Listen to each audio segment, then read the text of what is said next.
So I was just listening to Barry Harris, the jazz pianist, in a clip on Instagram, and he was talking about how he likes to do everything differently from other pianists. If they're all playing big chords, then he likes to play like little chords because he doesn't want to sound just like everybody else. And it made me think of my classical training in piano. And one of my teachers in college, I started studying with him when I was in high school, and I did this piano competition where it was filmed in a public television studio, and the winner got to the finalists, the top three finalists, got to be recorded and placed on public television, which was pretty cool. And the governor, his wife had set up this competition through the public television station. It was a really nice thing to do for high school musicians. And when I finished the competition, I went to my next piano lesson after that. And my teacher told me, he said that one of the other two girls that were finalists, he said she was by far the most advanced pianist in that competition. And for me, it was a little bit of, I don't know, not like a slap in the face, but kind of like, I thought maybe I was one of the best. And I think I don't think that's exactly what he meant. I think what he was saying was that, she was the most advanced. And he explained what he meant, that he called it programming a student. So when she played a Chopin, the scherzo in E major, which is a really beautiful piece, and it's really hard, and there are a lot of motions in that piece where you have to jump from different extremes of the keyboard. You have to jump from down low quickly to up high. Also the B flat minor scherzo is like that too. I played that one quite a bit, and I've sight read through the E major one. It's so pretty, quite a few times. And but anyway, he was saying that her teacher taught her and showed her how to do everything in that piece. When she had to turn her wrist, turn her thumb under, her teacher taught her exactly when and how to do that, or how to move the arms, how to move the hands, how to do everything in the piece, exactly how to do it.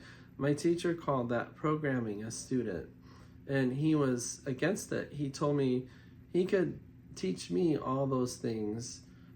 He could show me everything that I was supposed to do and exactly how to do it, but he didn't want to show me everything because he wanted me to make some decisions for myself.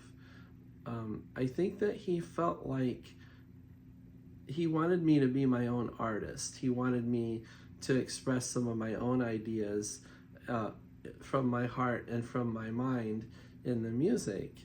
And I think, some teachers might disagree with that approach. They might say, I know a lot of teachers, like at probably New England Conservatory or Juilliard, or if you went to some of the other, Indiana University, they'd probably teach everything in a sort of correct way, where they would do what my teacher called programming. They would show you all the right ways to move your arms and hands in every situation.